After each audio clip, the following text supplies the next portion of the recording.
It's just a stupid video game. 6 words, when used together, could earn you a swift slap across the face. Oh, wow! Video games are more than just stupid, mindless time fillers that pull every single cent from our pockets through bogus micro DLC and lackluster launches. Shout out Modern Warfare 2.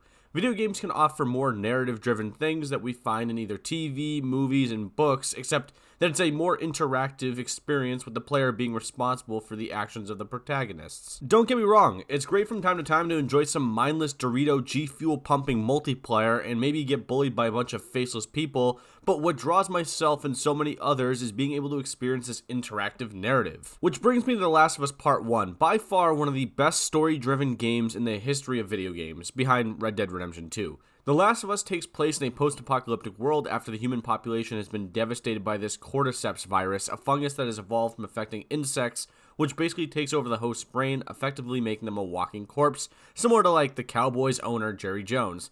Thank God those fuckers didn't advance in the playoffs. Speaking of turmoil in Texas, the game starts off in Austin, Texas, and then goes from Boston to Pittsburgh to Wyoming to Utah to somewhere else.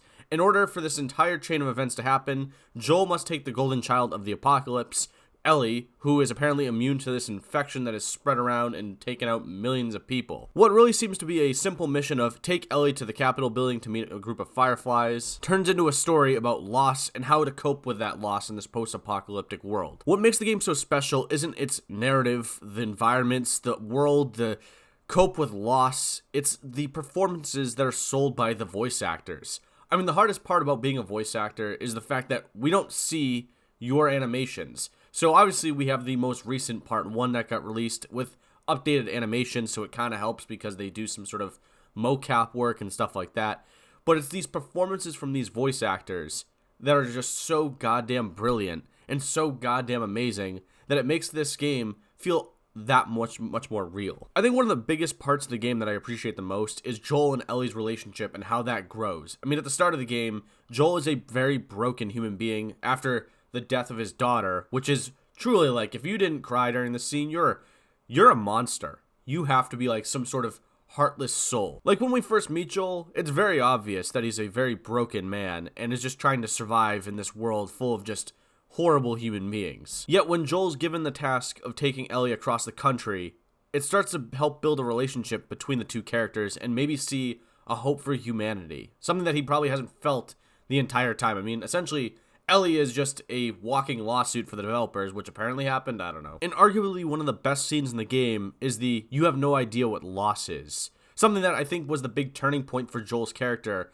and honestly was something that made me really believe that these characters were real. And if you play the Part 1 remake, my fucking god, it looks incredible. The animations, the pain in Joel's face. I mean, Troy Baker and Ashley Johnson deserve beyond the amount of awards you could give someone because it's incredible. But you have so many different iconic characters because every character you meet along the way is just something of just that's a staple in your mind. But The Last of Us Part 1, with all that being said, is more than just a stupid video game. It's something that gives an inside look to trauma and how we all cope with it, especially in a world where everything seems to have been lost.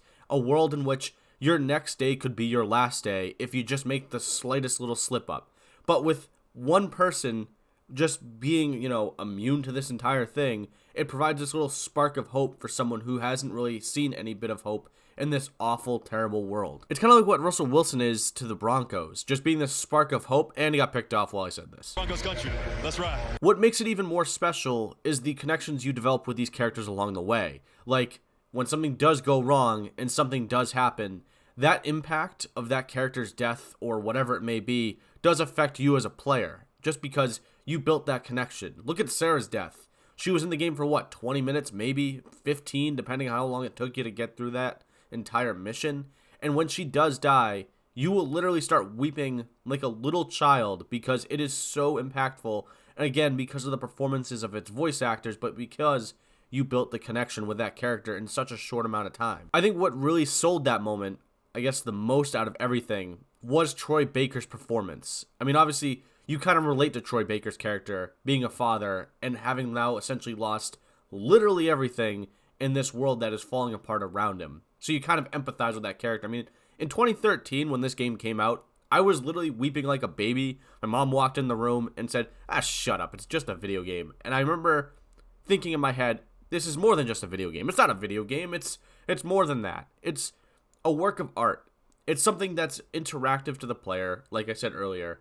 And I think that's what makes video games so special, is that a lot of things that happen in these worlds are at the effect of the player. We build these connections, something that's different. We are the ones controlling how the game plays, or the way the game is going. And at the end of the day, it breaks our hearts when we see things like this happen. But I want to know what you think. Do you think that video games are more than just stupid video games? Do you think The Last of Us is more than just a stupid video game? But let me know what you think in the comments section below. What do you think of The Last of Us Part 1? And more importantly, do you think video games are more than just stupid video games? Leave a like if you enjoyed the video. If you didn't, it doesn't really get much better. But if you enjoyed it just enough, maybe hit the subscribe button to avoid MILF Hunter Wilson coming to your house. Thanks for watching, and enjoy the next 2 cutscenes that made me weep like a child. Why are these all stuck together? It's not for you to decide. It's what she'd want.